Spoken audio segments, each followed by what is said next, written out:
Part 9, ধারা 339 থেকে 358, এতটুকু পড়ে আমরা শেষ করব। আমরা পড়ছি ষোড়শ অধ্যায়। ষোড়শ অধ্যায় কি? মানব শরীরের বিরুদ্ধে অপরাধ। ভাই, আঘাতটা কোথায় হয়? মানুষের শরীরের উপরেই তো হয়, তাই না? জি। হাতে, পায়ে, মাথায়, সব তো বডিতেই আঘাত হচ্ছে, তাহলে বডিলি ইনজুরি বা শরীরের উপরে আঘাত।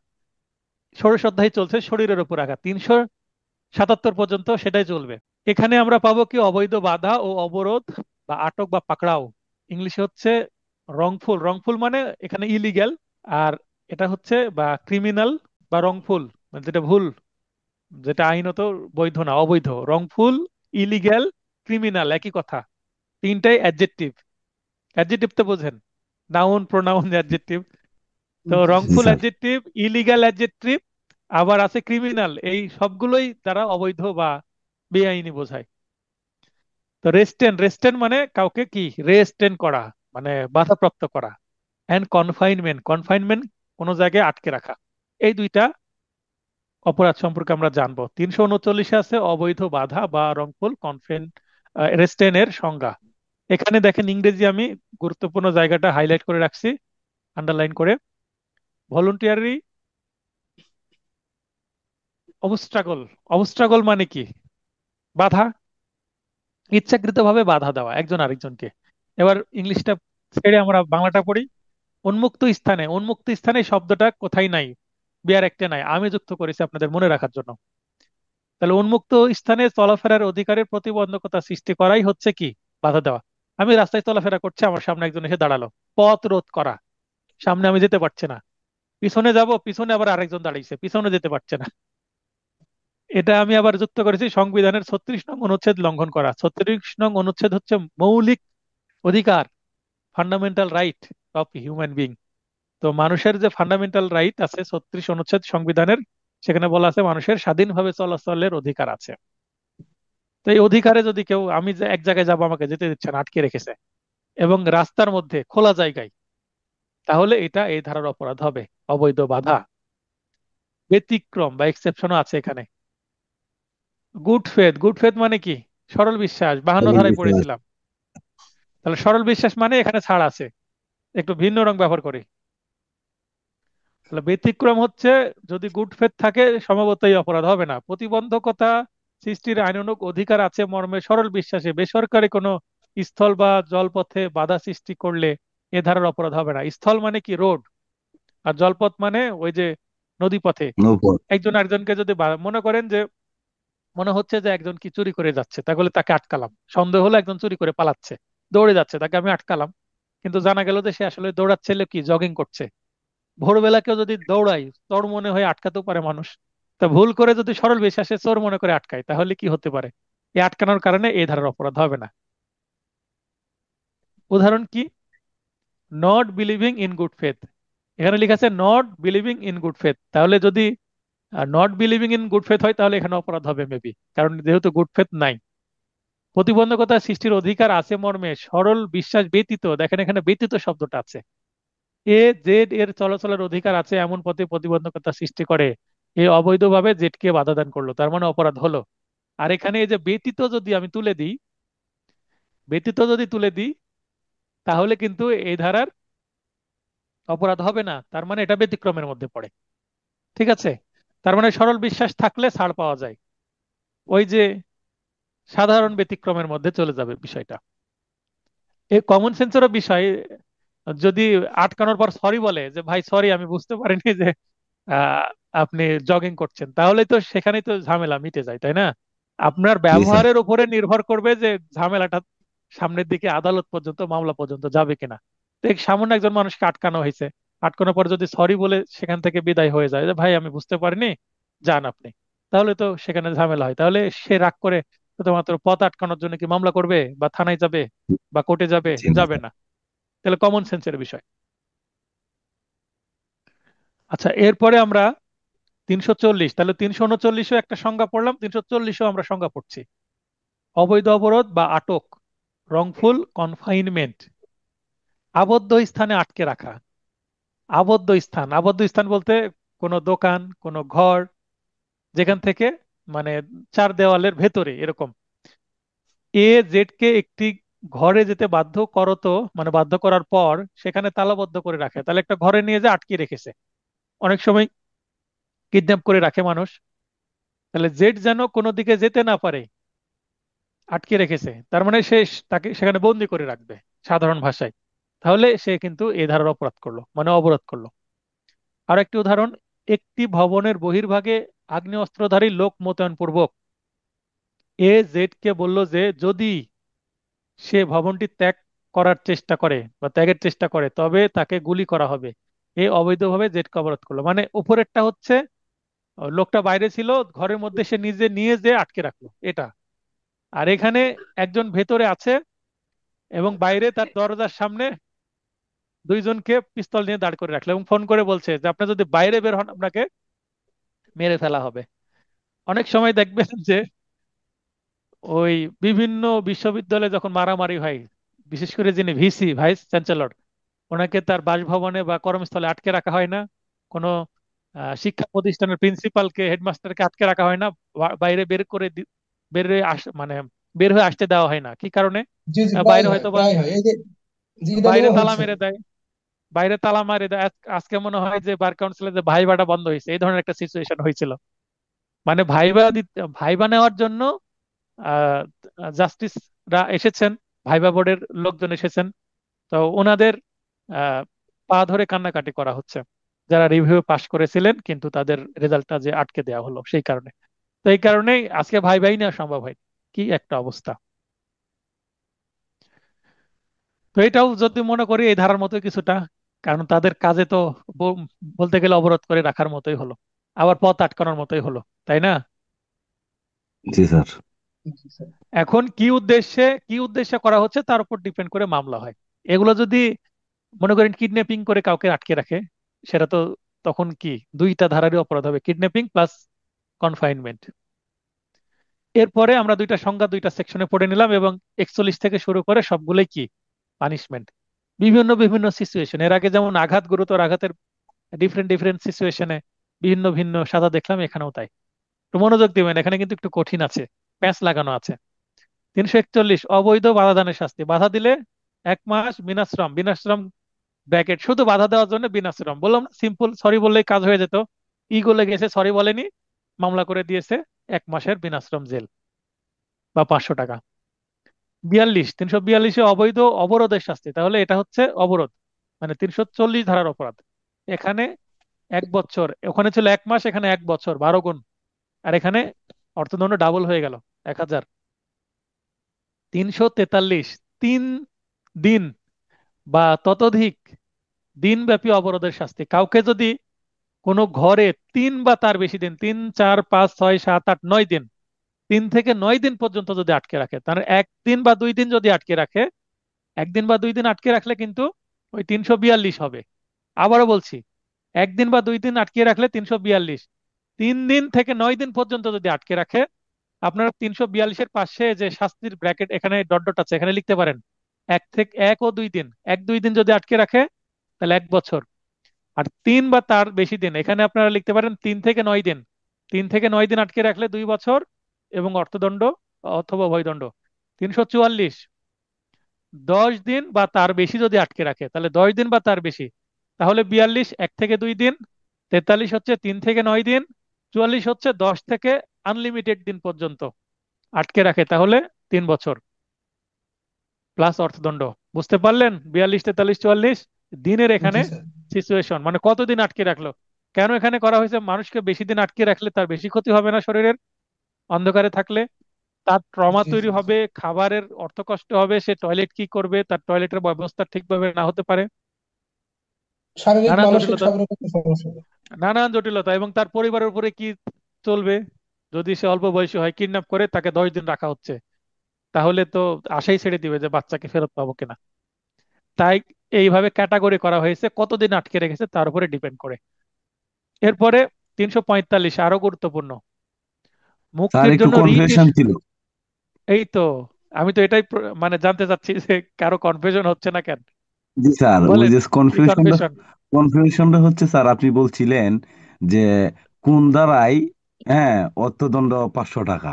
এখানে স্যার 334-500, আবার 341-500। হুম, হুম। যদি অপশন মনে করেন যে তিনটাই দিয়ে দিল আর শেষে দিল সবগুলো, তখন কি হবে ঘতে? তো সবগুলো দিলে হয়তো স্যার এই যে দুইটা হবে, 334 আর 341। আর যদি শুধু থাকে, 334ও আছে, 341ও আছে, আবার ধরেন 503 আছে, তা আমরা দুইটার এই ক্ষেত্রে কি করব স্যার? কোনটাকে আমরা? তখন তখন গ অপশনে বা ঘ অপশন দেবে ক ও খ উভয়। ক বই দিলে তো ঠিক আছে স্যার। হ্যাঁ, যদি এটাকে টার্গেট করে প্রশ্ন করে নিশ্চয়ই এখানে চিন্তা ভাবনা করে প্রশ্ন করা হবে, তাই না? অথবা জি স্যার। যদি একটা দেয় 500 অর্থদণ্ডের জন্য, তাহলে অন্য অপশন যেগুলো আছে সেগুলো দিবে না, একটাই থাকলো। জি, ঠিক আছে স্যার। আচ্ছা, ঠিক আছে ভাই। 345, মুক্তির জন্য রিট ইস্যু করা। রিট কি? সংবিধানের 102 ধারায় রিটের কথা বলা হয়েছে। যখন কারো মৌলিক অধিকার খর্ব হয় তখন রিট করা যায়। কোনো ব্যক্তিকে যখন পাওয়া না যায়, যখন ফৌজদারি কার্যবিধি পড়বো আমরা, 491 ধারায় আছে হ্যাবিয়াস কর্পাস। হ্যাবিয়াস কর্পাস এক ধরনের রিট, সরাসরি হাইকোর্টে করা যায়। তার মানে রিট করার অরিজিনাল জুরিসডিকশন শুধুমাত্র হাইকোর্টের আছে, নিম্ন আদালতে রিট করা যায় না। এই রিট শব্দটা আপনাদের মধ্যে পরিচিত হওয়ার কথা, কারণ কিছু হলেই বলে রিট করে দাও। জি স্যার। ঠিক আছে। তাহলে এটা তো স্যার এই জি যে মানে স্যার। এটা কি স্যার এক ধরনের আবেদন বা দরখাস্ত স্যার নাকি? রিট, রিট বলতে এক ধরনের দরখাস্ত, পিটিশন। রিট এক ধরনের জি one sir. Kind of petition, যেটা ওয়ান কাইন্ড অফ সরাসরি পিটিশন। হাইকোর্টে করা যায়। ঠিক আছে। এবং যখন আপনি অ্যাডভোকেট হবেন, উচ্চ আদালত মানে হাইকোর্টে পারমিশনের জন্য পরীক্ষা দিবেন, হাইকোর্টে প্র্যাকটিসের জন্য, তখন আপনাকে রিট পিটিশন লিখতে হবে। ঠিক আছে। স্যার রিট, স্যার রিট তো 5 প্রকার, 5 প্রকার রিটই কি হাইকোর্টে করতে হয়? 5 প্রকারই হাইকোর্টে করতে হয়, অন্য জায়গায় করা। অরিজিনাল জুরিসডিকশন বা আদি এখতিয়ার শুধুমাত্র হাইকোর্টের আছে, নিম্ন আদালতে রিট করার জন্য কোনো এখতিয়ার নাই। Okay sir, thank you. তো রিট ইস্যু করা সত্ত্বেও অবরোধের শাস্তি। মনে করেন যে একজন ব্যক্তি, ইম্পর্টেন্ট ব্যক্তি হারিয়ে গেছে, হ্যাবিয়াস কর্পাস রিট করা হলো, মানে এই ব্যক্তিকে হাজির করা হোক কোর্টে। এখন হাইকোর্ট বলে দিল যে অমুক ব্যক্তি, নাম মিস্টার এক্স, তার বাড়ি হচ্ছে রাজশাহীতে, তার বয়স এরকম, এই ব্যক্তিকে যে আটকে রাখছেন তাড়াতাড়ি হাইকোর্টে উপস্থিত করেন এত তারিখের মধ্যে। এটা বলার পরেও, এই রিট ইস্যু করার পরেও পরিবারের পক্ষ থেকে নিশ্চয় রিট করবে। তো রিটের যে সিদ্ধান্ত মানে ইস্যু করলো হাইকোর্ট, এই ঘোষণা আসার পরেও, হাইকোর্টের রুল আসার পরেও কিন্তু কেউ যদি তাকে আটকে রাখে, তাহলে কিন্তু এটা আরো একটা বড় সিচুয়েশন হয়ে গেল। সেই ক্ষেত্রে কি হবে?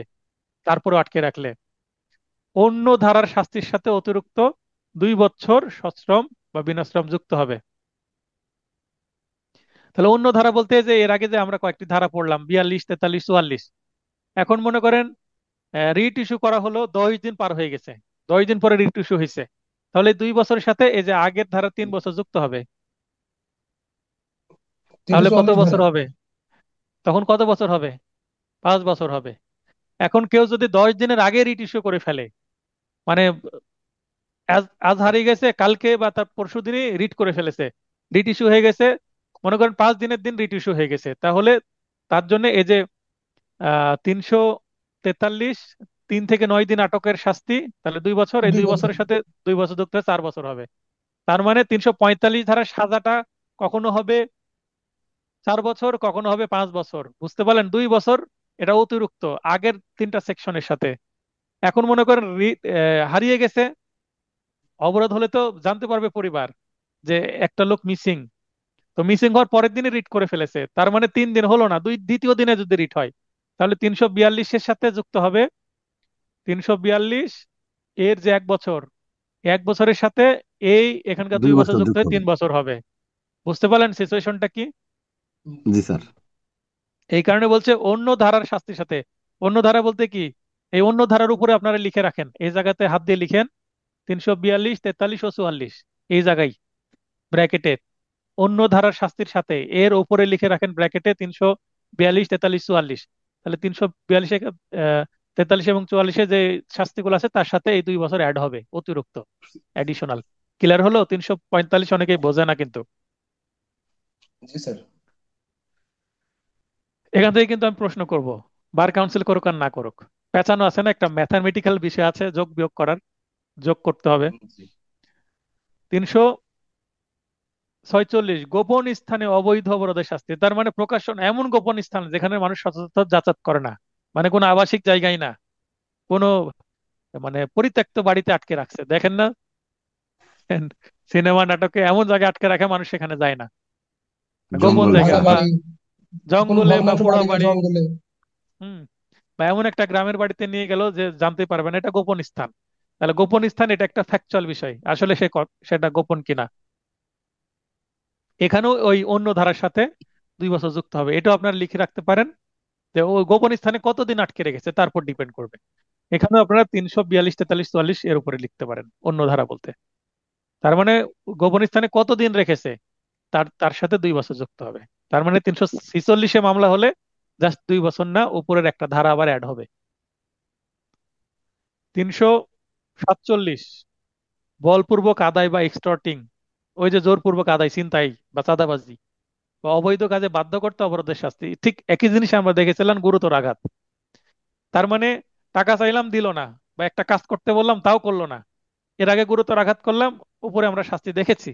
এখন গুরুতর আঘাত করলো না, জাস্ট নিয়ে যেয়ে আটকে রেখেছে যে তুই কাজটা যদি না করিস তোকে আমি এখানে এখানে আটকায় রাখবো। তাহলে এটাও আটকাই রাখা, কিন্তু সিচুয়েশন ভিন্ন, স্পেশাল সিচুয়েশনে আটকে রাখা।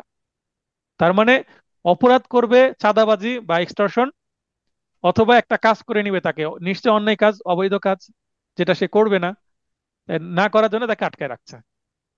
তার মানে অপরাধ আটকে রাখা, কিন্তু এর উদ্দেশ্য ভিন্ন। এখানে 3 বছর। 348, স্বীকারোক্তি আদায় বা সম্পত্তি প্রত্যর্পণ অবরোধের শাস্তি। ঠিক একই ধরনের সিচুয়েশন আমরা গুরুতর আঘাতেও দেখেছিলাম, তো ওখানে গুরুতর আঘাত আর এখানে আটকে রাখছে, এখানেও 3 বছর। কে বুঝেননি? একটু জটিল, কিন্তু আমার নোটে খুব সহজভাবে উপস্থাপন করা আছে।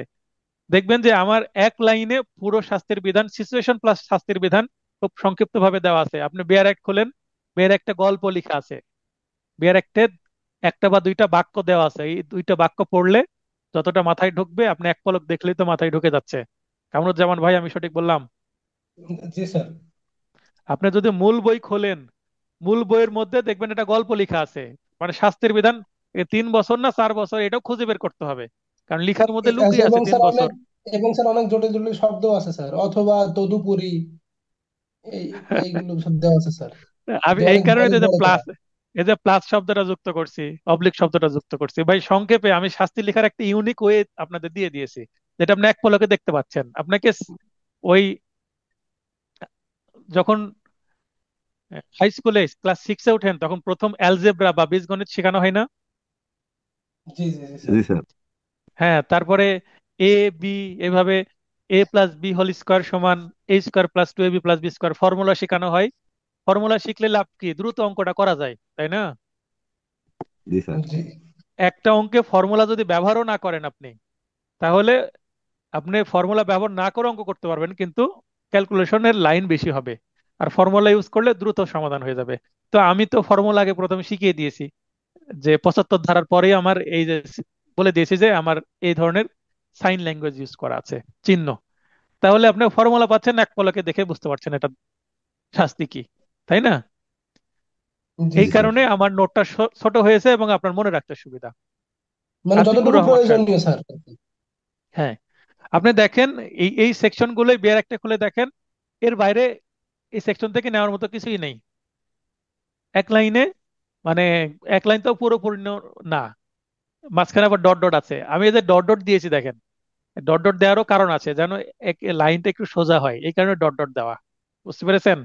এই ডট ডট দিয়ে যে আমি এই যে চিহ্নগুলো কাছাকাছি রেখেছি, এর মধ্যেও কিন্তু কারণ আছে, যেন এক পলকে দেখে আপনি মনে রাখতে পারেন। আতিকুর রহমান সাহেব বলেন।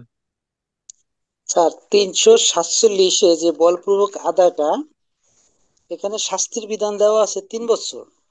হুম। তো যদি বলপূর্বক আদায় করতে গিয়ে তাকে ওইভাবে মনে করেন যে 3 দিন আটকে রাখে, তাহলে কি এটার সাথে ওই আরো 2 বছর যুক্ত হবে, নাকি এই শাস্তির এইটাই থাকবে? আপনার প্রশ্ন বুঝিনি। 347 বলপূর্বক আদায়, হুম। এখানে শাস্তি দেওয়া আছে অনূর্ধ্ব 3 বছর। তো এই এই যে এই যে বলপূর্বক আদায় বাধ্য করিয়া যদি তাকে আটক করে রাখে, সেখানে তো তিন এখন 3 দিন আটক তিনশো করে রাখে। এখন মনে করেন 347-এ কি বলপূর্বক আদায় হয়েছে না হয়নি? এটা শুধু উত্তর দেন আমাকে। বলপূর্বক আদায় করার জন্য তাকে সে আটকায় রাখছে। বলপূর্বক হয় আদায় কি নাই, হয়েছে? না হয় নাই এখনো। যদি বলপূর্বক আদায় হয় তাহলে আটকে রাখবে? টাকা নিয়ে তো চলেই যাবে। না, হ্যাঁ, হয় নাই। তাহলে অপরাধ কি হয়েছে? অবরোধ। উদ্দেশ্য কি ছিল? বলপূর্বক আদায়। তাহলে বলপূর্বক যদি আদায় হয় তাহলে আমরা 383 ধারায় বলপূর্বক আদায়ের শাস্তি সেটা ভিন্ন দিব। বলপূর্বক আদায় হয়নি বলে তো আটকে রাখছে, এখানে জাস্ট আটকে রাখার শাস্তি। হুম, আপনি কি বুঝতে এটা পারছি জানতে স্যার। চাচ্ছিলেন না ভিন্ন কিছু? না, এটাই স্যার, যে বলপূর্বক আদায় হয়ে গেলে তো তারা ছাইড়েই দিব, তাহলে তারা আটকে রাখবো না। হ্যাঁ। আচ্ছা, বলপূর্বক আদায় করতে গেলাম, যে আটকে রাখলাম, 2 দিন আটকানোর পরে সে টাকা আমাকে দিয়ে দিল, তাকে ছেড়ে দিলাম, তখন দুইটা সেকশনই হবে। বলপূর্বক আদায়ের জন্যও হবে, আবার আটকে রেখেছিলাম 2 দিন সেটার জন্যও হবে। এটাই স্যার, এটাই। বুঝেননি? হ্যাঁ, জি স্যার, এটা বুঝতে পারছি এবার। এখন আচারের এটাই মধ্যে প্রশ্ন ছিল। আচার বোঝেন তো? আচার, জলপাই তেঁতুল এগুলোর আচার আছে না? এখন জি, আচারের মধ্যে যদি আপনি চিনি দেন মিষ্টি হবে। জি। আর যদি এর মধ্যে যদি মরিচ দেন তাহলে কি হবে? একটু ঝালও হবে। তাহলে মিষ্টি ঝাল। আর আচারের যে ফ্লেভার এমনি টক তো আছেই, তাহলে টক ঝাল মিষ্টি হয়ে গেল। তাহলে যত আপনি চিনি দিলে মিষ্টি হবে, আর যদি মরিচ গুঁড়া বা মরিচ দেন তাহলে কি হবে? ঝালও হয়ে যাবে। তার মানে যত প্রকার অপরাধ করবে তত প্রকারের শাস্তির বিধান। মানে ডিফারেন্ট ডিফারেন্ট সেকশনে চার্জ গঠন হবে। সিআরপিসি যখন আমরা 234 ধারা পড়বো, 234, 35, 36, তখন এই জিনিসগুলো আরো কানেক্ট করতে পারবেন স্পষ্ট হবে। বুঝতে পেরেছেন? আইন জটিল, জি কিন্তু স্যার। যখন আপনি সবকিছু জেনে যাবেন, হ্যাঁ, এই 7টা আইন যখন জেনে যাবেন তখন আপনার কানেক্ট করতে সুবিধা হবে। হ্যাঁ, পেনাল কোডের এই জিনিসের ব্যবহার এইভাবে হবে। তখন আপনার এই জিনিসগুলো আরো স্বচ্ছ হবে। এখন একটু গ্রে বা আহ, আলো আধার কাজ করবে। আইন যদি সহজই হতো তাহলে তো ওই স্কুল কলেজে পড়া লাগতো না, বা স্কুল কলেজে পড়ে পাশ করার পরে আমার কাছে একজন, আমি একজন young advocate, young young advocate মানে অ্যাডভোকেটের কাছে এসে আপনি শিখছেন আইন। তা আমি একটু চর্চা করেছি, বুঝেছি, তাই আমার কাছে শিখতে হচ্ছে। তারপরে আইনের মধ্যে প্যাচ লাগানো আছে, তাই না? জি স্যার। তো ঠিক আছে, ধন্যবাদ। দেখবেন তো, আমি আবারও বলছি, এই আমরা পড়ছি অবরোধ এবং বাধা দানের শাস্তি। তো এখানে সবগুলো অবরোধের শাস্তি দেখছি, হ্যাঁ। তো অবরোধের শাস্তি, কিন্তু এর পিছনের কারণ কি সেটা আমরা দেখলাম। এখন বলপূর্বক আদায় হয়েছে কিনা, যদি হয়ে থাকে সেটার জন্য আলাদা সেকশন আছে, সেটা ডিফারেন্ট ম্যাটার। তো আমরা অবরোধের শাস্তি এখানে পড়বো। সেটার জন্য 3 বছর। আর যদি সে 2-1 দিন আটকে রাখার পরে আবার আদেও করে নাই, তাহলে আদায়ের জন্য আলাদা তার সেকশন যুক্ত হবে। যত সেকশন তত শাস্তি। মনে করেন বলপূর্বক কাজের জন্য 3 বছর আর এটার জন্য 3 বছর, তাহলে 3-3 6 বছর হয়ে যাবে শাস্তি। জি স্যার। একাধিক অপরাধ করলে একাধিক অপরাধের শাস্তি আলাদা আলাদা ভোগ ভোগ করতে হবে তাকে। এখন পড়বো ধারা 349 থেকে 358। 358 শেষ হলেই আজকের ক্লাস শেষ হবে, আশা করছি আর 20 মিনিটে ক্লাস শেষ হয়ে যাবে। অপরাধমূলক বল প্রয়োগ ও আক্রমণ, ক্রিমিনাল ফোর্স অ্যান্ড অ্যাসল্ট। তো ক্রিমিনাল ফোর্স এবং অ্যাসল্ট, এই ধারাগুলোতে আমি এ যাবৎ বাস্তবে মামলা হতে দেখি মাত্র 354 ধারায়। তো 354 ধারাটা জাস্ট ইউজ হয় এখানে, বাকি ধারাতে বাস্তবে মামলা হতে দেখিনি। তবে এখানে এমসিকিউ প্রশ্ন আসে অন্যান্য ধারাতে, তাই এগুলো রেখেছি। 349, বল প্রয়োগ বা ফোর্স, সংজ্ঞায় কি বলা হচ্ছে? কোনো ব্যক্তি দৈহিক শক্তিতে বা কোনো বস্তুর মাধ্যমে, বস্তু বলতে কোনো বাঁশের লাঠি, লোহার রড, জিআই পাইপ, তারপরে হকি স্টিক, এই ধরনের কোনো বস্তু, তার মানে কোনো জড় বস্তুর মাধ্যমে বা কোনো পশুর মাধ্যমে অপর কোনো ব্যক্তিকে গতিশীল করে বা গতি পরিবর্তন করে, তবে সে বল প্রয়োগ করেছে মর্মে গণ্য হবে। আমরা যারা সায়েন্স পড়েছি, ফিজিক্স বা পদার্থবিজ্ঞানে আছে বা সাধারণ বিজ্ঞানেও ছিল, যে নিউটনের যে প্রথম সূত্র, যে পৃথিবীর যে কোনো বস্তু যেটা গতিশীল সেটা সারা জীবন চলতেই থাকবে, এবং যেটা স্থির বস্তু সেটা সারা জীবন স্থির থাকবে, যদি বাইরে থেকে কোনো বল প্রয়োগ করা না হয়। এটা হচ্ছে নিউটনের প্রথম সূত্র। তো এটা হচ্ছে বল। তো যদি একটা বস্তু থেমে আছে বা একটা মানুষ থেমে আছে, তাকে যদি আমি ধাক্কা দিয়ে সরিয়ে দিই, এটা বল প্রয়োগ। আর এই ধাক্কা দেওয়ার ফলে তার যদি কি শরীরে আঘাতপ্রাপ্ত নাও হয়, শুধু ধাক্কা দিলেই এই অপরাধ হয়ে যাবে। আর যদি একজন মানুষ চলাফেরা করছে, মনে করেন যে গাড়িতে যাচ্ছে বা দৌড়াচ্ছে বা হাঁটছে, হাঁটছে, হঠাৎ তার সামনে এসে তাকে আটকে দিলাম, তাহলে সে আঘাতপ্রাপ্ত হতে পারে। অথবা তার সামনে এই যে বল প্রয়োগ করে তার গতির পরিবর্তন করা, বা সে একটা যানবাহনে আছে, রিক্সা, মোটর সাইকেল, অন্য কিছুতে, বা সাইকেলে, বা কারে, বা বাসে, তো এই যে ফোর্স অ্যাপ্লাই করে তার গতির পরিবর্তন করলো, তো এটার এই ধারার অপরাধ হবে। এবং এই পরিবর্তনের ফলে যদি ভিন্ন কোনো আবার অপরাধের সৃষ্টি হয়, সেই সেকশনও অ্যাপ্লাই হবে। সাদিয়া, সাদিয়া আপু, ক্লাস বুঝতে পারছেন? জি স্যার, আসসালামু আলাইকুম। হ্যাঁ, ওয়ালাইকুম আসসালাম। ভালো আছেন? জি, আপনি ভালো আছেন? হ্যাঁ, ভালো আছি। নয় না হলে একটু থাকেন, শেষ মুহূর্ত। স্যার আসসালামু আলাইকুম। হ্যাঁ, ওয়ালাইকুম আসসালাম। ভালো আছেন আপু? আলহামদুলিল্লাহ স্যার, আপনি ভালো আছেন? হ্যাঁ, ভালো আছি। ক্লাস বুঝতে পারেন কিনা বুঝতে পারি না তো আমি, কারণ কোনো প্রশ্ন করেন না, তারপরে কোনো কথা বলেন না, শুধু শুনতে থাকেন। এখন যদি বুঝতেছি নীরব স্যার, এই জন্য। এখন যদি নীরব থাকেন তাহলে ধরে নেব বুঝতে পারেন। তাহলে সামনের শনিবারে কি আছে, পরীক্ষা আছে, পরীক্ষা যেন ভালো হয়। যারা প্রশ্ন করেন না চুপ করে থাকেন। কারণ আমি যেহেতু কষ্ট করে বোঝাচ্ছি শীতের দিন বসে থেকে, সারাদিন কোট করে এসে, তো অন্তত আপনারা শুনছেন। যে জায়গায় বুঝতে পারবে না, যেমন আনোয়ার ভাই প্রশ্ন করলো বুঝে নিল, আতিকুর রহমান ভাই প্রশ্ন করলো বুঝে নিল। তো প্রশ্ন করার নিয়ম তো জানেন, হাত উত্তোলন কি করে করতে হয়। ওই যে রিয়াকশন বাটন আছে নিচের দিকে, ওখানে প্রবেশ করলে উপরে রেজ হ্যান্ড অপশন আসবে, হাত উত্তোলন করলে আমি কথা বলার সুযোগ দিই। তো আপনারা লাইনে থাকেন, ক্লাস আগাই। 350 ধারায় বলছে অপরাধমূলক বল প্রয়োগ বা ক্রিমিনাল ফোর্স। মানে শুধু বল প্রয়োগ করলে সেটা অপরাধ হবে না, সেটা যদি ক্রিমিনাল হয় তাহলে হবে। ইচ্ছাকৃতভাবে বল প্রয়োগ করাকে অপরাধমূলক বল প্রয়োগ করলো। বল প্রয়োগ যদি ভুল ভাবে ধাক্কা লেগে যায়, আমি পাশাপাশি চলছিলাম, ধাক্কা লেগে গেছে, তাহলে সেটা সমস্যা নাই। কিন্তু যদি ইচ্ছা করে ধাক্কা দেয় তাহলে সেটা সমস্যা। হাত দিয়ে ঠেলা দেয় বা লাথি দিয়ে ফেলে দেয়, সেগুলো এই ধারার অপরাধ হয়ে যাবে।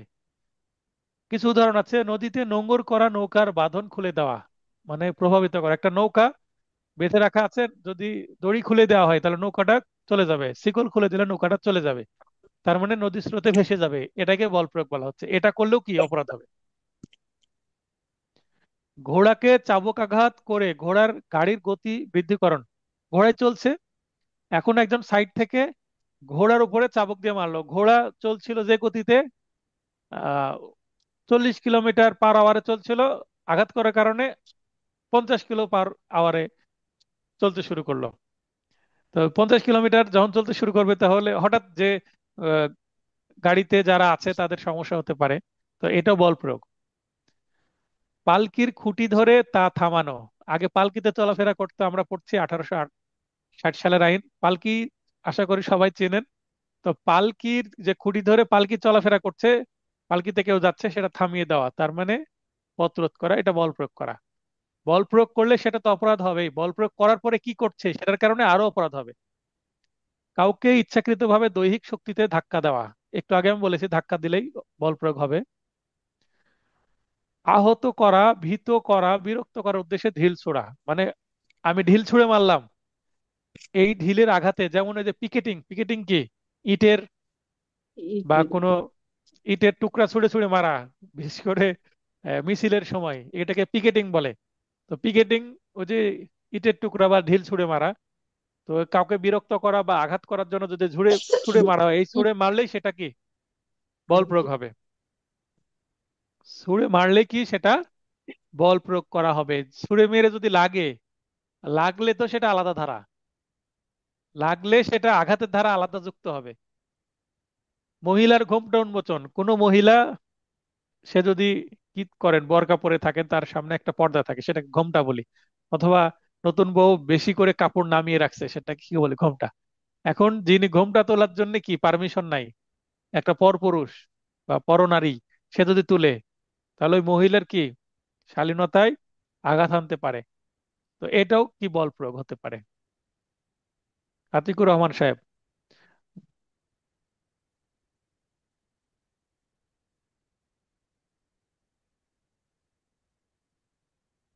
আতিকুর রহমান সাহেব, স্যার নতুন বউ আসলে সবাই মানে উৎসুক হইয়া বউ দেখার জন্য দৌড়ে ছুটে যায়।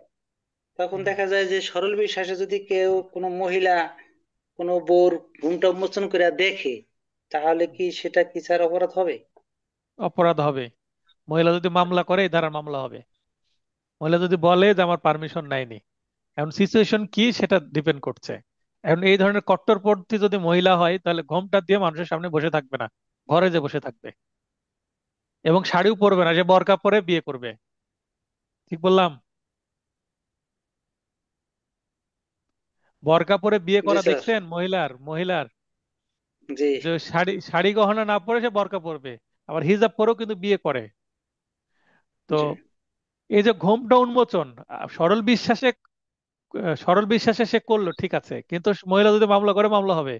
কারণ সরল বিশ্বাসে আপনি করলেন, কিন্তু আমার তো ইজ্জত গেল। সে যদি মহিলা হয় তাহলেও কি এই সমস্যাটা হতে হতে পারে? হতে পারে, মহিলা তুলুক আর পুরুষ তুলুক, সেটা হবে। এ ধারার অপরাধ ওকে হবে। স্যার। আর মহিলা থ্যাংক তুলবে কেন? মহিলা তোলার কারণে আরো লোকজন দেখে ফেললো না তার চেহারাটা। সে সারা জীবন পর্দার মধ্যে থেকেছে, যে পর্দার মর্ম বুঝে সে তো চেহারা কাউকে দেখাবে না। এখন তার ঘোমটা তোলার কারণে আরো পরপুরুষ দেখে নিতে পারে না চেহারা, পাপ হবে না সে যদি এটাকে পাপ মনে করে? ক্লিয়ার হয়েছেন? জি স্যার। জি। এটা ভারতীয় বুঝতে উপমহাদেশের পারছি জন্য স্যার। তৈরি করা। এটা শুধুমাত্র কিন্তু হিন্দু না, ওই যে মুসলমান না, হিন্দু মহিলাদের মধ্যেও কিন্তু আছে যারা এই ধরনের পর্দা মেনটেন করে চলে, সম্ভ্রান্ত ফ্যামিলির মধ্যে আছে।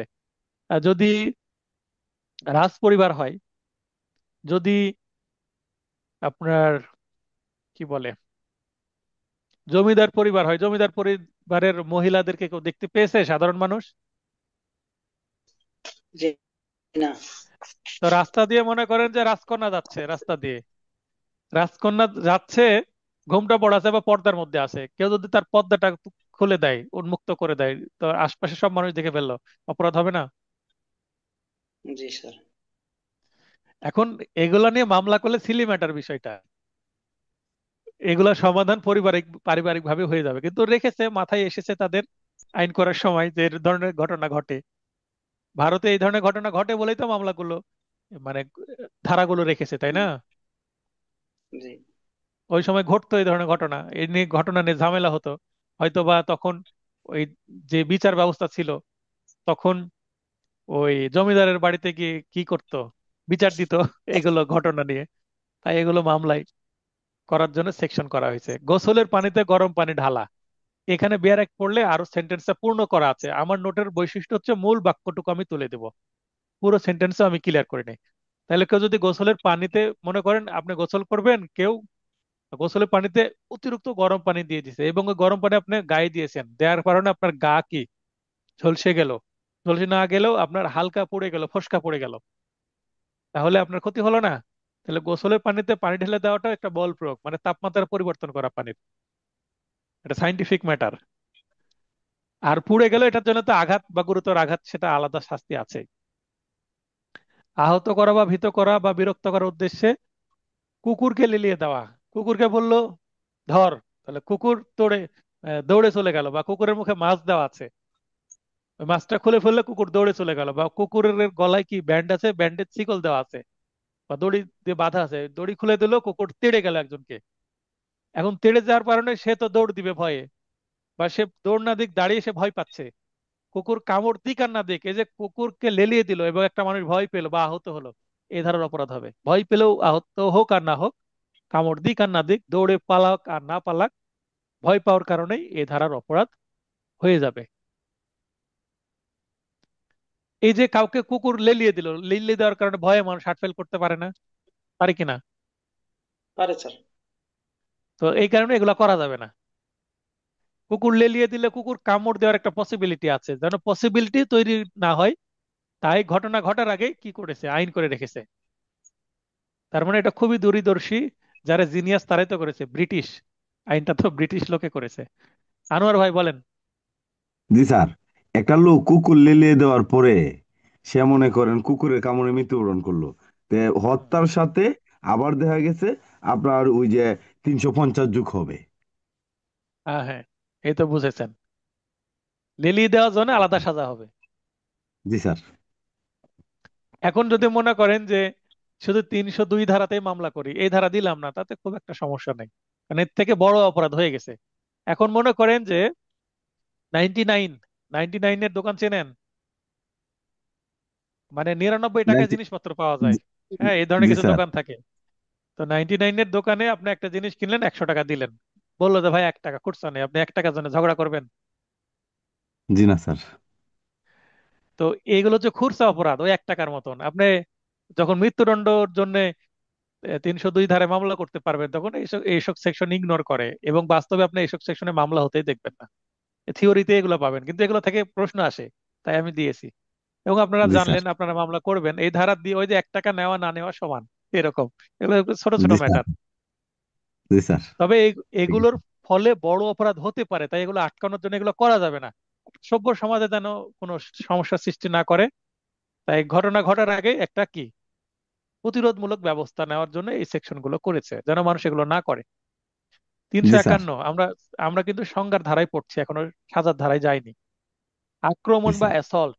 আক্রমণ বা অ্যাসল্ট, অ্যাসল্ট শব্দটা বাংলা আক্রমণই করা হয়েছে। তো এই শব্দটা অনেক কাছে নতুন হতে পারে, অ্যাসল্ট। কোনো ব্যক্তি যদি জেনে বুঝে ইচ্ছাকৃতভাবে অঙ্গভঙ্গি তার অঙ্গভঙ্গি খুবই বোঝার চেষ্টা করেন, তার অঙ্গভঙ্গি বা অন্য কোনো প্রস্তুতি দ্বারা অপর কোনো ব্যক্তিকে অপরাধমূলক বল প্রয়োগ করবে মর্মে অভিভূত করে, তবে তা আক্রমণ বলে গণ্য হবে। তাহলে এখানে দেখেন, একটু আগে আমরা বল প্রয়োগ বললাম, তো বল প্রয়োগের মনে করেন যে 9 আর 10, 9 আগে না 10 আগে? 9 আগে। 9 আগে। তো 9 হচ্ছে আক্রমণ আর 10 হচ্ছে বল প্রয়োগ, এইভাবে চিন্তা করেন, আমি বুঝিয়ে দিচ্ছি। তার মানে বল প্রয়োগের আগে যেটা, সেটাই হচ্ছে আক্রমণ। এখন যদি মনে করেন যে আমি একজনকে কি করব, আমি একজনকে ধাক্কা দিব। হ্যাঁ, আমি একজনকে ধাক্কা দিব, যদি ধাক্কা দিয়ে ফেলি বল প্রয়োগ, কিন্তু ধাক্কা দিতে যেয়ে যদি আমি হাতটা আটকায় ফেলি, মানে ধাক্কা দেওয়ার উপক্রম করেছি, এবং এই ধাক্কা দিতে যাচ্ছি, এটা ভেবে আরেকজন কি চমকে উঠলো বা একটু পেছনে সরলো, দ্যাট ইজ অ্যাসল্ট, আক্রমণ। বুঝতে পারলেন? জি ওটা স্যার। অদ্ভুত অদ্ভুত জায়গা করে রাখছে। দেখেন, আক্রমণ মূলত অপরাধমূলক বল প্রয়োগের প্রস্তুতিকে বোঝায়। আমি ওই যে 9 আর 10 বললাম, তার মানে বল প্রয়োগের আগে, মানে বল প্রয়োগ করতে গিয়ে যদি থেমে যায়, ধাক্কা দিতে গিয়ে যদি থেমে যায়, তাহলে সেটা কি হবে? অ্যাসল্ট বা আক্রমণ। এটাও করা যাবে না। কোনো মানুষকে আমি মারতে একটা বাঁশের লাঠি তুললাম, মনে করেন এটা একটা বাঁশের লাঠি, এই বাঁশের লাঠি তুলে মাথার পরে মারতে গেলাম, কিন্তু মারলাম না, এটা আক্রমণ। বুঝতে পেরেছেন? জি স্যার। আঘাত করা বা বল প্রয়োগ করার আগের অংশ হচ্ছে আক্রমণ। ব্যাখ্যা হচ্ছে, শুধু মুখের কথায় আক্রমণ বলে গণ্য হবে না, যদি না এর সাথে অঙ্গভঙ্গি বা অন্য কোনো প্রস্তুতি থাকে। যেমন 3 নম্বর পয়েন্টটা শোনেন, আমি তোমাকে বা তোকে মারবো, আমি এভাবে হাত গুটিয়ে বসে আছি, আমি তোকে মারবো, আমি তোকে মারবো, আমি তোকে মারবো, আমি তোমাকে মারবো, আমি আপনাকে মারবো, এরকম যদি কথা বলি, এ ধারার অপরাধ হবে না। কিন্তু আমি তোমাকে মারবো এই বলে যদি আমি লাঠি ঘুরাই, মনে করেন হাতে লাঠি আছে, বলছি আমি তোকে কিন্তু মারবো, তাহলে লাঠিও তুলছি, তার মানে মুখেও এক কথা বলছি এবং ওই অনুসারে আমি অঙ্গভঙ্গিও করছি, দ্যাট ইজ অ্যাসল্ট। শুধু মুখে বললে হবে না, মুখে যেটা বলছি সেটা আবার অভিনয় করতে হবে। অভিনয় বলতে সেটা অঙ্গভঙ্গির মাধ্যমে অ্যাক্ট করে দেখাতে হবে। বুঝতে পারছেন? জি স্যার। ইন্টারেস্টিং কিন্তু, অভিনয় শিখে দিচ্ছি আপনাদের। মুষ্টি উন্মোচন, মুষ্টি উন্মোচন এতটুকু মনে রাখলে হবে। আর যদি এরপরে কি লেখা আছে পড়তে চান, মূল বই বের করে দেখে নেবেন। মুষ্টি মানে কি? এই যে মুঠি, হ্যাঁ, ঘুষি তোলা। এই মুষ্টি তুলে আমি যদি বলি এক ঘুষি মেরে তোর নাক ফাটাই দেবো, এরকম যদি কথা বলি এবং মুষ্টিটা তুলি, মুখে যদি কথাও না বলি, জাস্ট মুষ্টি তুলে আরেকজনের দিকে যদি নিয়ে যায়, তাহলে এটা দ্বারা আরেকটা মানুষ কি মনে করবে? যে এটা আমাকে মারতে পারে, তাহলে হয় সরবে, না হলে সেও হয়তো বা মুষ্টি তুলবে বা এটা আমার হাত ধরার চেষ্টা করবে। তার মানে আমার একটা কাজের কারণে আরেকজন যদি কি করে, কোনো কাজ করতে বাধ্য হয়, সে সরে যায় বা সেও আক্রমণের চেষ্টা করে, তার মানে আমি একটা কিছু করলাম যার ফলে আরেকজন কোনো কিছু একটা করবে। মানে আমি করলাম অ্যাকশন, আরেকজন করবে রিয়াকশন। তো অ্যাকশন রিয়াকশন যদি থাকে, তাহলে সেটা আক্রমণ। হিংস্র কুকুরের মুখ শ্বাস খোলা, কুকুরের মুখে কি দেওয়া আছে? মাছ দেওয়া আছে। কারণ এই কুকুরটা কি হিংস্র হয়ে গেছে। কিছু কিছু সময় বিশেষ করে কার্তিক মাসে কুকুর খেপে যায় তাদের প্রজননের সময়। তার আশপাশে গেলেই তাদের জন্য কি বিরক্তির কারণে কামড় দেয়। তো কারো পোষা কুকুর যদি থাকে তো কিছু কিছু সিজনে কুকুরকে মুখে মাছ দিয়ে থাকে যেন কাউকে কামড়াতে না পারে। কারণ সবাই বুঝতে পারছে যে এখন কুকুর কামড়াতে পারে যাচ্ছে।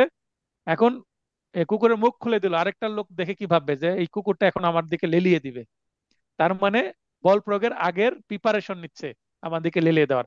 তো মুখ খোলা দেখে ভয় পেতে পারে না মানুষ, পারে কিনা? জি স্যার। তো এই পারে। যে মুখ খোলাটাও ওইটাও কিন্তু আক্রমণের মধ্যে পড়বে। এক কথায় আমার একটা কাজের কারণে কোনো মানুষ যদি ভেবে নেয় যে আমাকে আমার দিকে বিপদ আসছে, আমার কোনো কাজের কারণে আমার সামনে যে আছে সে যদি ভাবে যে একটা বিপদ এগিয়ে আসছে আমার দিকে, আমার বিপদ হতে পারে কিছুক্ষণের মধ্যে, এটা আক্রমণ। ঠিক আছে? আমরা সিনেমা নাটকে দেখি যে যুদ্ধ চলছে, তখন এক পক্ষ বলে আক্রমণ, তার মানে তখন দৌড়ে চলে যায়, তাই না? হুম, তো ওই আক্রমণে আক্রমণের মধ্যে কিছু মিলও আছে অমিলও আছে। 352 আমরা এখনো সাজার ধারা পড়িনি, এবার সাজার ধারা পড়বো, একটু ভিন্ন কালি ব্যবহার করি।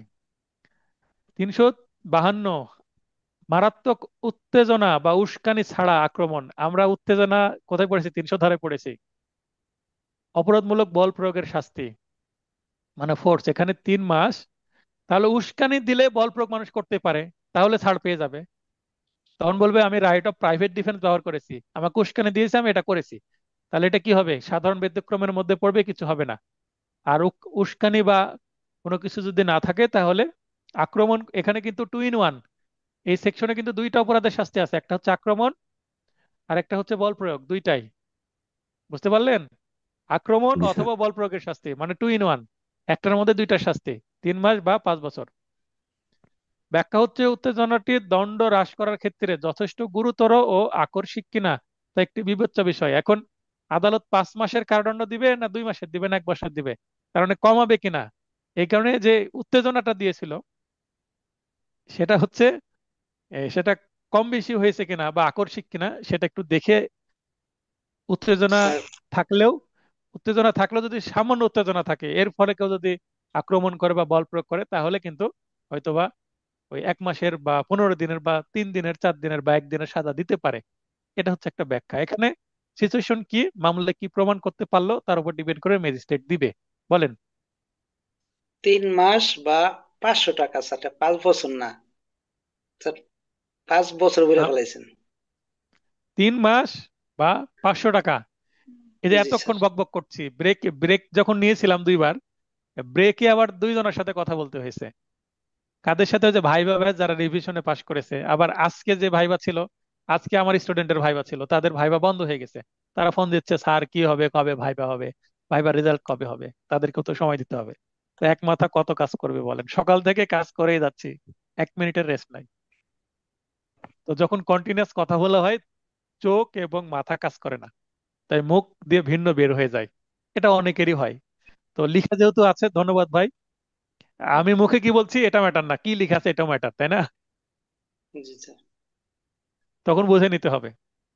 এটা তো স্যার আবার ভিডিও ভিডিও আসবে না, তখন তো এটা কারেকশন করতে হবে। সমস্যা নাই, ওই যেটা লেখা আছে সেটাই সবাই বুঝে নিবে এবং সবাই বুঝবে যে লং টাইম যেহেতু ক্লাস নিচ্ছেন, যারা আমার ভিডিও দেখবে সবাই তো অ্যাডভোকেট হবে, সবারই জ্ঞান আছে। অনেক সময় আমার মেয়েকে ডাকছি কিন্তু ছেলের নাম মুখে উচ্চারণ করছি, এরকম হয় না? জি স্যার। 353 সরকারি কর্মচারীকে কর্তব্যে বাধা দানের উদ্দেশ্যে আক্রমণ অথবা বল প্রয়োগ, এখানেও 2 in 1, দুইটা শাস্তি এক ধারায়। অনূর্ধ্ব 3 বছর মানে ম্যাক্সিমাম 3 বছর, 3 বছরের উপরে যাওয়া যাবে না, নিচে দিলে হবে। এরপর একটি সেকশন বলবো এখান থেকে মামলা হয়। 354, এই 354 ছাড়া অন্য সেকশনে মামলা হয় না, আমি হতে দেখিনি, মানে কম হয়। আমি হতে দেখিনি, অন্য জেলায় হয়েছে কিনা জানি না। 354 ধারায় মামলা হয়। যেমন 354 ধারায় আমি মামলা এই এর আগে আমি বললাম না যে 325-এ মামলা করেছি, ওই সেকশনে 354 ছিল ওই আইনে, মানে ওই মামলাতে। 354 ধারায় বলছে শ্লীলতা হানির উদ্দেশ্যে স্ত্রীলোকের ওপর আক্রমণ বা অপরাধমূলক বল প্রয়োগ। তার মানে আক্রমণ করুক আর অপরাধমূলক বল প্রয়োগ করুক, উদ্দেশ্য কি? শ্লীলতা হানি। তার মানে মহিলা ওড়না পরে আছে, ওড়না ধরে টান দেওয়া হলো, বা মহিলার শাড়ি পরে আছে, শাড়ির যে আঁচলটা একটু সরিয়ে দেওয়া হলো, বিবস্ত্র করার চেষ্টা করা হলো। সে উদ্দেশ্যে যদি আক্রমণ করে বা বল প্রয়োগ করে, তাহলে কি হবে? 354 ধারার অপরাধ হবে। এটার জন্য শাস্তি অনূর্ধ্ব 2 বছর।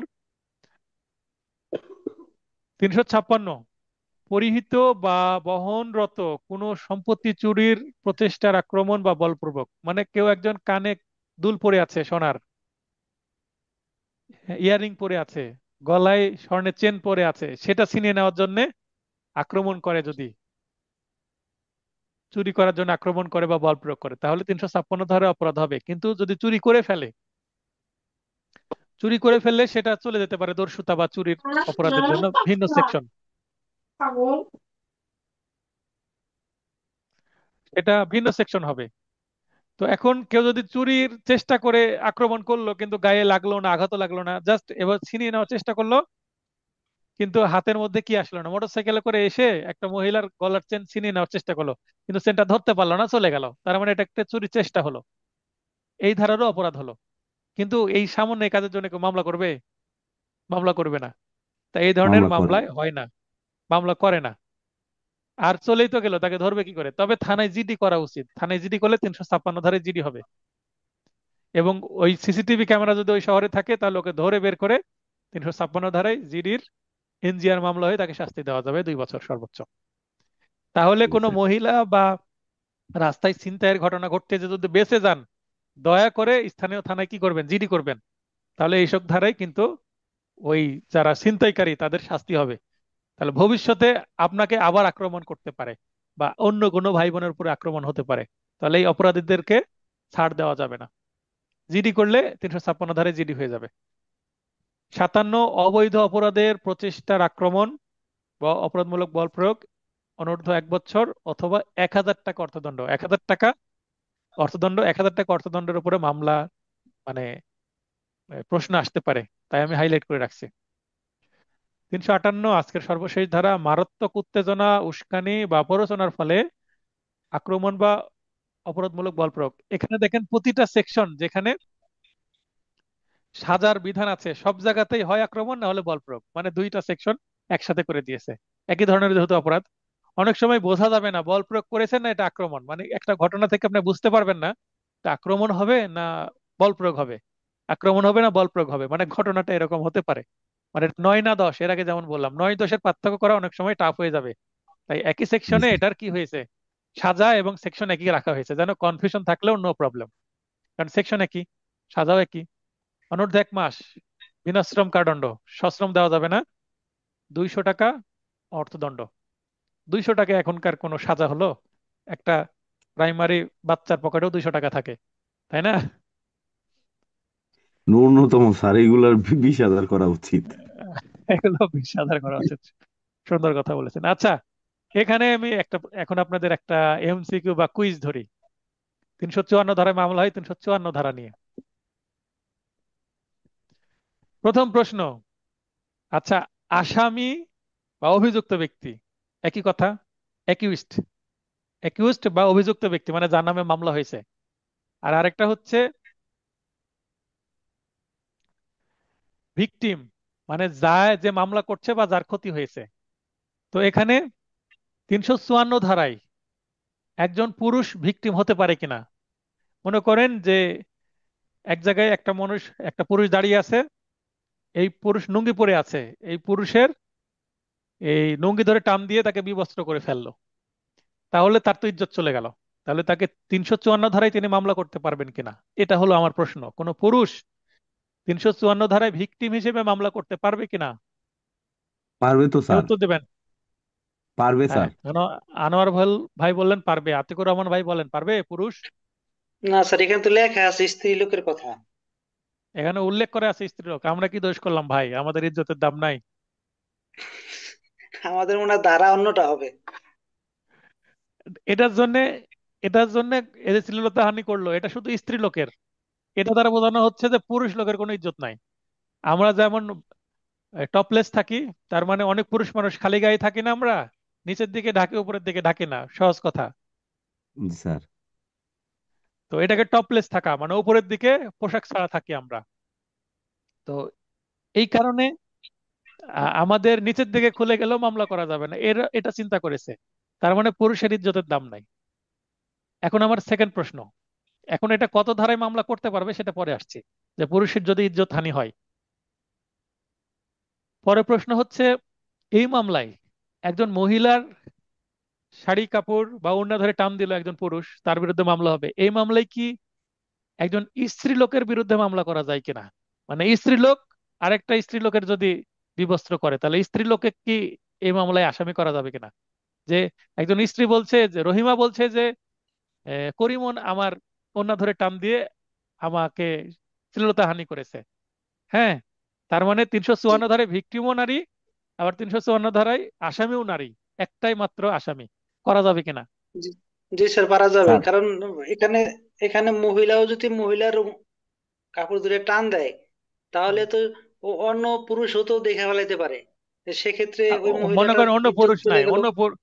মনে করেন অন্য পুরুষ নাই, ওই এক মহিলাই আছে, ওই একজন মহিলা আছে, মনে করেন রহিমা আর করিমন আছে, এই দুইজনই আছে। এর মধ্যে একজনের টান দিয়েছে, শুধু ওই দেখছে যা দেখার, বা হয়তো বা অন্য তারপর শুধু সরিয়ে ফেলছে। তারপরও মামলা সেক্ষেত্রে করা যাবে স্যার, কারণ মামলা মাইন্ডে করা লাগে যাবে তো কিনা, স্যার। অ্যাপ্লাই হবে কিনা? যাবে স্যার, যাবে, মামলা করা যাবে। মামলা করা যাবে, কারণ তার একজন মানে। একজন মহিলাও যদি আর একজন মহিলার কাপড় ধরে টান দেয়, তার তো মাইন্ডে লাগে, অনেক মাইন্ডে লাগে তো স্যার। সে হোক না হ্যাঁ, মহিলা, তাতে কি। হ্যাঁ, তাহলে মামলা করা যাবে, সঠিক কথা বলছেন। আচ্ছা, মার্তুজা বেগম কিছু বলবেন, যুক্ত করবেন কিছু? ইন্টারেস্টিং সেকশন না এটা?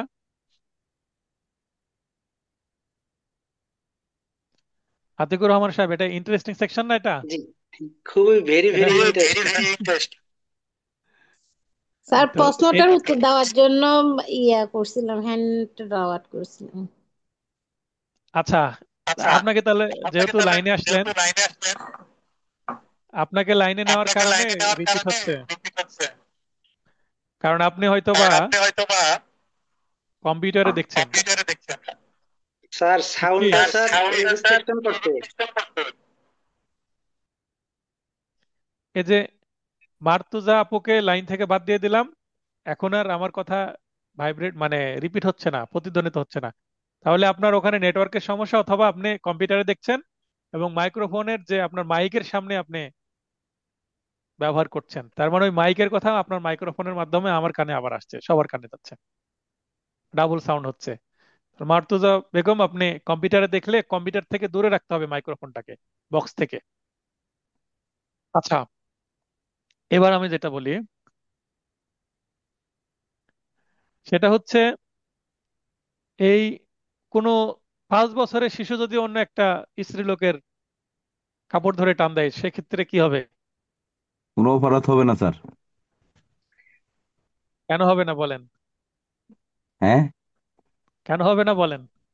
9 বছরের নিম্নে শিশুর তো কোনো কর্মকাণ্ড সে অপরাধ হিসেবে গণ্য হবে না। 82 ধারায় ছাড় পেয়ে যাবে, তাই তো? 382 দ্বারা। জি স্যার। আচ্ছা, মনে করেন যে একটা বালিকা, বয়স 10 বছর, 10 বছরের বালিকা, আহ তার যদি মনে করেন যে কাপড় খোলার চেষ্টা করে কেউ, সেক্ষেত্রে সে এই 354 ধারায় মামলা করতে পারবে কিনা?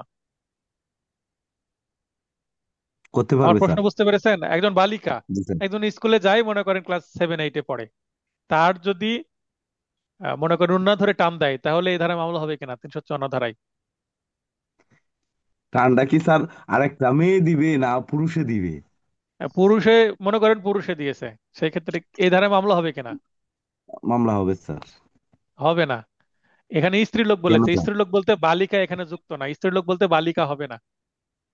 তার মানে এখানে পূর্ণবয়স্ক স্ত্রী লোক 18+ হতে হবে, তাহলে 354 ধারায় মামলা করা যাবে। স্যার 18+ আপনি মানে তো আরেক 18 বছর, আমি বলি 18 বছর বা তার বেশি বয়স্ক কোনো মহিলার যদি কাপড় ধরে টান দেওয়া হয় বা আক্রমণ করা হয় শ্লীলতাহানির উদ্দেশ্যে, তাহলে 354 ধারার অপরাধ হবে। কিন্তু কোনো যদি বালিকার কাপড় ধরে টান দেওয়া হয়, সেটা হবে ইপটিজিং হবে। বুঝতে পেরেছেন? জি স্যার। স্যার ইপটিজিং এর আপনি তো সেকশন একটা আছে। স্যার আপনি তো একটা তথ্য দিছিলেন যে কি? স্বামীর যৌতুক মামলায় স্ত্রী কারাগারে। হুম, জি স্যার। দিয়েছিলাম আজ তো, আজ হ্যাঁ। অব্দি আজ অব্দি তো শুনি নাই যে যৌতুক মামলা মানে স্বামী তার ওয়াইফের বিরুদ্ধে করতে পারে। আমি নিজেই করেছি। আইনে করেছেন স্যার? আইনে বলা নাই যে স্ত্রীর কাছে স্বামী বা স্বামীর পরিবার যৌতুক চাইছে। এখানে বলেছে এক পক্ষ আরেক পক্ষের কাছে। জি স্যার। বুঝতে পেরেছেন? এক পক্ষ আরেক পক্ষ। আমাদের রাজশাহীতে আমি মামলা করেছি, স্বামী জি স্যার। স্ত্রীর বিরুদ্ধে মামলা করেছে। আমি আমি নিজে করিনি, মানে আমি আইনজীবী হিসেবে করেছি মক্কেলের পক্ষে। জি স্যার। আপনি যৌতুক নিরোধ আইন পড়েন, ওখানে লেখা আছে এক পক্ষ যদি আরেক পক্ষের কাছে যৌতুক চায়। ভাই আপনার আপনার মিসেস যদি শুনে থাকে তাহলে ক্ষমা চাচ্ছে ওনার কাছে। মনে করেন গহনার জন্য কান্নাকাটি করে না বউ স্বামীর কাছে, জি। জি। এটা দাও ওটা দাও, এটা যদি বেশি ঝামেলা করে তাহলে যৌতুকের মামলা দেওয়া যাবে। যৌতুকের মামলা দিলে আবার অশান্তি বাড়বে, কমবে না। জি স্যার। তো এখানে এখানে এটা একটা বিষয় যে যদি খুবই এক্সট্রিম লেভেলে যায় তাহলে স্বামীও মামলা করতে পারে। স্বামী মামলা করলে বিশেষ করে পরিস্থিতি যদি এরকম হয় দেয়, তদন্তও দিতে পারে। ঠিক আছে, স্বামী মামলা করতে জি স্যার। পারবে, কিন্তু প্র্যাকটিসটা কম। কারণ আমাদের পুরুষ শাসিত সমাজ, এটা বিশ্বাস হবে না, এখানে নারী ও শিশু নির্যাতন আইন আছে, কিন্তু পুরুষ নির্যাতন কোনো আইন নাই। আমরা যতই নির্যাতিত হই, যতই আমাদের ইজ্জত চলে যায়, আমাদের ইজ্জতও নাই, আমাদের নির্যাতনও হয় না, কারণ আমাদের শরীর তো লোহা দিয়ে তৈরি, আমাদের মারলে লাগে না। তো বোঝেন, আমরা এগুলা নির্যাতিত চেঞ্জ হই না। হওয়া উচিত স্যার। তো পুরুষ নির্যাতন আইনও হওয়া উচিত, তাই না? জি স্যার।